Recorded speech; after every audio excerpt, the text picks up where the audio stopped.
This is macOS Ken. Talk of a low-cost Mac laptop, betas for Apple's next round of OS updates, and slicing up the Apple and Apple One. It is Wednesday, the 5th of November, 2025. I'm Ken Ray, and this is news from macOS Ken, brought to you by yours truly and sponsored by NordLayer. Secure your network, block threats to your business, and get 28% off NordLayer yearly plans today with coupon code macOSKen-28 at nordlayer.com/macOSKen. This show is also supported by people like you, patrons through Patreon. Find out more and add your support at patreon.com/macOSKen. Bloomberg's Mark Gurman still has Apple making a low-cost laptop relatively soon. The walking spoiler/pot stirrer posted a piece Tuesday that has Apple developing a budget Mac meant to tackle the Chromebook in education. Said to be in active testing at Apple and in early production with overseas suppliers, Gurman says Apple plans to sell the new machine for well under $1,000 by using less advanced components. The laptop will rely on an iPhone processor, according to Gurman, and a lower-end LCD display. The screen will also be the smallest of any current Mac, coming in at slightly below the 13.6-inch display used in the MacBook Air.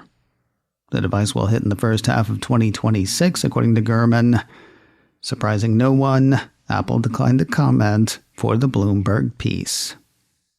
If you're wanting to get to know all the stuff that's new with the various permutations of blankOS 26.1, there's no time. That's because Apple is already leaning into betas for blankOS 26.2. Mac Rumors ran a couple of pieces on those on Tuesday. The first had the Cupertino company seeding the first betas of iOS and iPadOS 26.2 to developers, while the second had the company doing the same with betas of watchOS, tvOS, and visionOS 26.2. Eagle-eared listeners may have noticed something missing from those lists. There was no beta for macOS 26.2 on Tuesday. Should I do the joke again about not knowing what's in the new betas, since all the developers who got them submitted to non-disclosure agreements that prevent them from sharing details, and nobody would ever break one of those ever? I don't think I will. Almost as soon as developers got access to the betas, Apple-related sites started spilling the beans on features that are on the way, assuming those features survive the beta gauntlet. Pulling featured features from the posts on 9 to 5 Mac, we'll start with safety and health, trip through news, and end with one of the least important things facilitated by Apple. I refer, of course, to podcasts.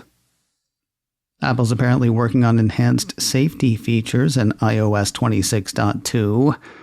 Think natural disaster preparedness.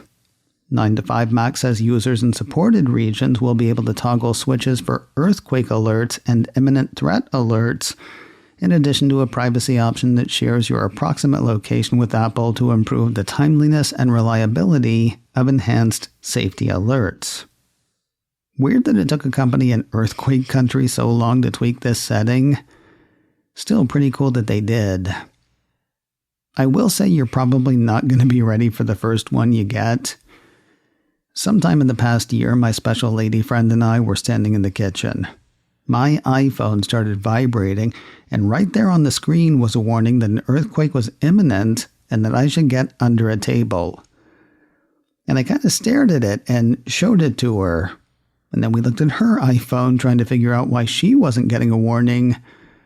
Then the house started shaking, which is when we finally flew under the table. It was minor. We were fine. I felt like an idiot.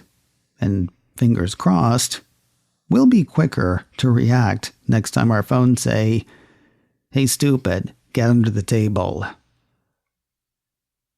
watchOS 26.2 may make it harder to win the game of sleeping. 9 to 5 Mac has the latest beta moving the sleep score parameters. Basically, they seem to be raising the score for what is considered quality. As a refresher, the piece says, Apple Watch's sleep score feature gives you a measurement of how restorative your recent sleep was likely to be for your mind and body. The score is broken down into 3 categories with a total of 100 points possible. Current scoring is more forgiving than scoring in watchOS 26.2. For example, sleep considered very low quality runs from 0 to 29 points in watchOS 26.1. In 26.2, anything 40 and below is very low quality. At the other end, excellent is a score between 90 and 100 points in watchOS 26.1. Come 26.2, very high quality, apparently replacing excellent, is 96 to 100 points. Likely more accurate in terms of sleep quality, also harder to win. That kind of pressure could keep a person up at night. In the words of Paul Harvey, stand by for news. About news. 9 to 5 Mac says all the non-news stuff Apple keeps shoving into the News app is easier to access in iOS 26.2.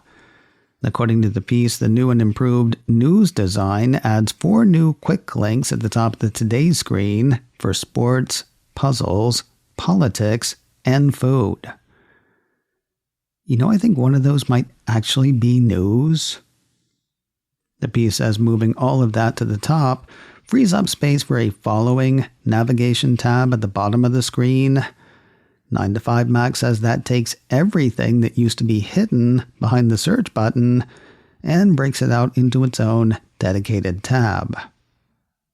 Trying to explain that sounds much more confusing than actually using it will be. Anyway, I hope so. And landing on the podcast front, 9 to 5 Mac has word of 3 changes planned for Apple Podcasts in iOS 26.2. According to that piece, Apple will automatically generate chapters in episodes for shows that don't opt out or that don't provide their own. Apple Podcasts will include the ability to see and follow mentioned podcasts right from the player and transcript. And the app will have a new From This Episode feature that'll let users quickly access the links shared in a podcast on the episode page.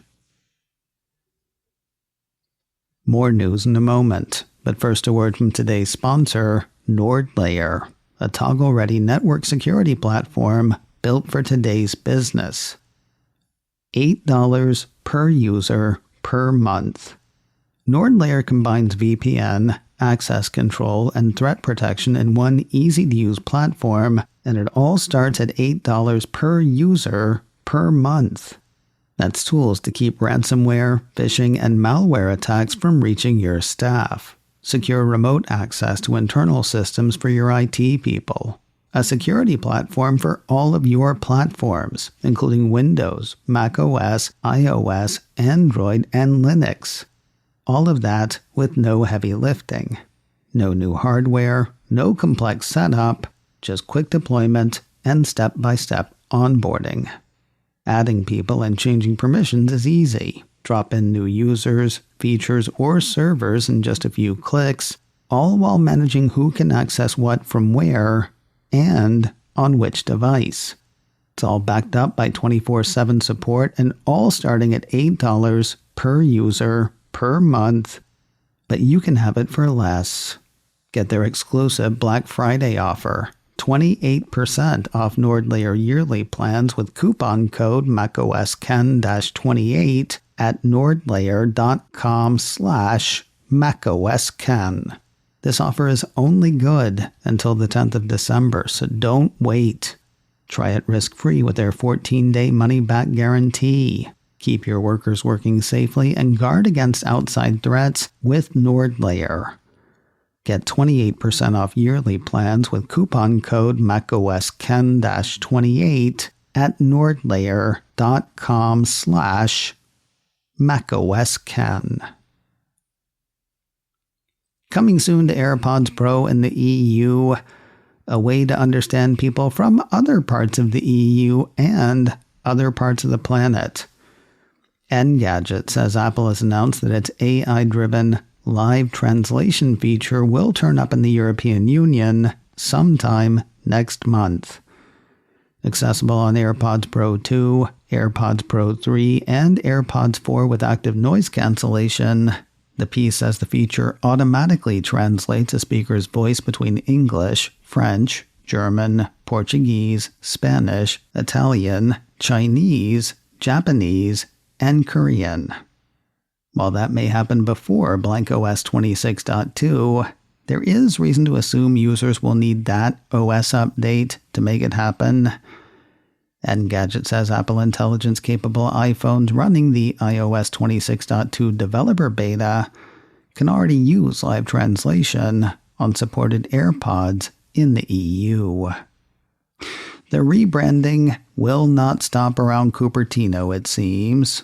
On the heels of Apple TV Plus dropping the plus and changing the mnemonic, the Apple logo on Apple One branding has been sliced and stacked. In addition to doing a multicolor thing that's different than the old rainbow logo, Apple Insider says the graphic goes for a version of the Apple logo that is sliced multiple times horizontally. Each slice is a different color, slightly offset from each other, and has shadows and highlights for a 3D effect. Doesn't look like Apple's gone wide with the new mark. The piece says the image was found on the updated Apple TV page. It's a choice. Doesn't really read well when it's small. That said, conceptually I get it. All of the services in Apple One come together to make one Apple, right? I'm not a fan, but I get it. And finally today, the next Apple Watch Activity Challenge is sort of an annual tradition. Mac Rumors says the Cupertino company is once again running its Veterans Day Challenge on the 11th of November. As in years past, participants can earn the award by doing any workout for 11 minutes or more, either in the workout app or through any app that adds workouts to Health. Also, as in years past, and the rest of the activity challenges, the Veterans Day Challenge will reward users with animated stickers, as well as the usual virtual medallion. Mac Rumors says users can also reasonably expect more to mark the holiday.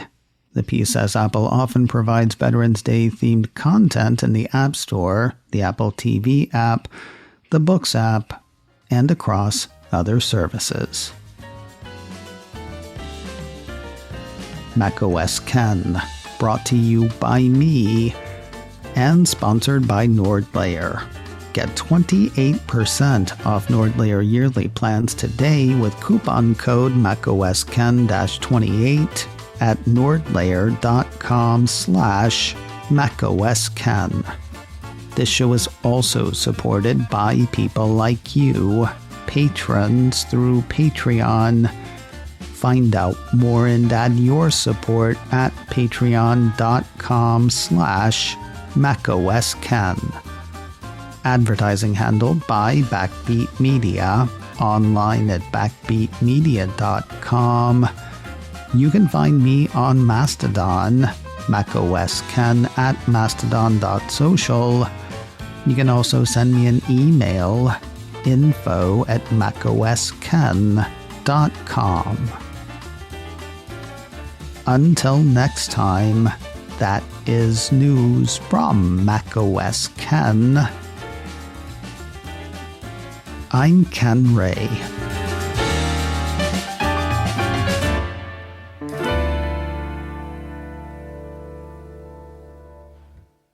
Leonard likes this post.